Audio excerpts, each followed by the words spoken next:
Hello, Social Studies scholars. Mrs. Olson here. This video is designed to help you understand this resource, which is titled Tips for Searching. So let's start at the top, which says to start with a trustworthy source. Part of your criteria for the assignment is to use a museum source. So here I have placed the link for the Smithsonian Institute. And I'd like to bring that up now to show you what it looks like. Okay, so this website is kid-friendly. If you're ever surfing on the internet and you want some interesting things to do that are educational and are safe to do for kids online, the Smithsonian Institute actually has some fun things to do. All right, so back to our tips for searching. With your research project, probably the easiest way to start and to use the Smithsonian Institute is to come up here in the search bar. You can see that it looks like a small magnifying glass. You'll click on it and you can type in what it is that you're searching for. So I played around with this earlier and I typed in Native American baskets. Now look what we find. It's thinking, it's thinking. Okay, look at this, 1,400 results for Native American baskets. All right, so you can see that there are images, a lot of different images. There are stories. This part might actually get you some information. They also include videos. Now, when I was looking at this part, it made me think this website could actually give you a way to whittle down your information and to get a very clear focus. So, for example, you might focus, instead of just Native American baskets, you might focus on the Coast Salish basket making, okay? All right, so I wanted to show you that because it does give you different kinds of information and it's very kid-friendly, okay?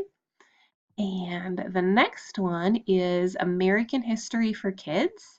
So this will give you an overview of different pieces to American history. So this is the home page for American History for Kids. And you can see that it looks like this. It is going to have some ads on it, so I apologize for that, but it will have some ads on there. But you can see that it's got different eras of American history. And so you could be using the Early America tab. And there you go. Or you could be using the Colonial Period tab because those are the periods that are options for you to study.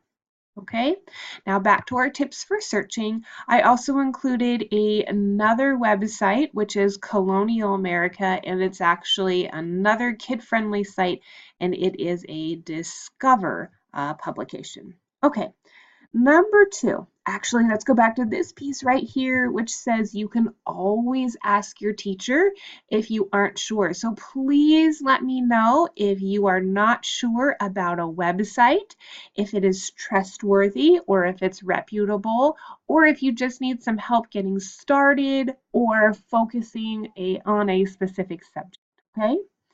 Number 2. In a search, every word matters and the order of the words matter. You need to be thoughtful when choosing your search terms, and you can do multiple searches and refine your terms over time. All right, so let me show you what that looks like. If we use a search engine like Google and we type in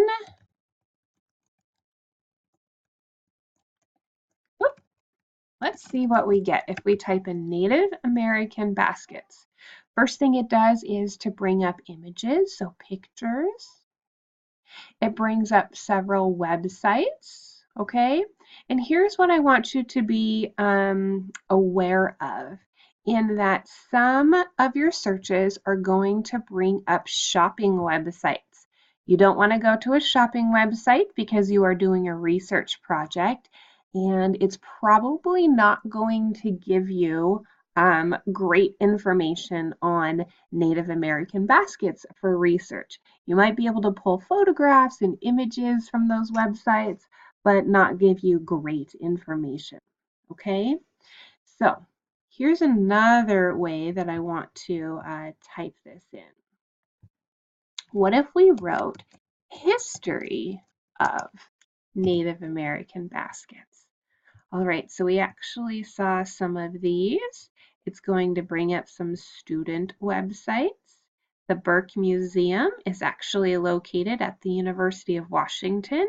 This could be a great resource for Native Americans, for anything having to do with especially Pacific Northwest Native Americans, okay? I would rather you not use Wikipedia. If you happen to go into a Wikipedia site, it may give you an idea of other places, other websites to go to, but I would rather you not pull your information off of Wikipedia. This one is going to be a great one to use because it's the Smithsonian Institute, American Indian Museum. Okay, so this one's probably a little bit better of a search to do by typing in history if you choose to do something that is kind of like this. And here's something that probably won't help you very much. So you can keep some of these words out instead of writing it like this. All of these I want to know about is really unnecessary when you're doing a web search. So it does bring up some of the same one, but do you see how here it's coming up with collector type of websites, shopping websites? You don't really need to use those. Okay, so though that is some examples for number 2. Number 3 says check the website domain to help determine validity. Another word for validity is trustworthy or reputable. So can you trust this source to give you good information? Universities are going to end in edu, government agencies will end in gov, and museums are going to end in org. And all of these places usually have trustworthy or valid information. But just because something is called an organization or an institute does not mean that it has unbiased information. So you need to ask yourself, who wrote this? What is the purpose of the source? What is the audience, and what is the perspective of the author? Okay, now number 4, it's kind of long. I won't read all of this with you, but you want to make sure that when you are trying to figure out if it's a trustworthy source, you can ask yourself these questions. So number 4 is calling it a claim tester. It says use claim testers to decide if the source and the claims presented by that source are trustworthy. And below, so this list right here, are some questions you can ask yourself for each claim tester and summarize your answers to these questions for each resource. So you can see that there are questions that help you to question the authority of the website. What about evidence that they use to support their information? Intuition is kind of a feeling and idea that you get. You see how it says gut reaction to tell you that it is a reliable source or not. And then logic. Does what the website is saying, does it make logical sense? Okay? Or is it trying to get you to think a certain way instead of just providing you information, historical or scientific information? Okay, everyone, that is the end of the resource document titled Tips for Searching. And just remember, if you are not sure or if you need help, you can always ask me. Send me a message in the inbox. All right, everybody, happy researching.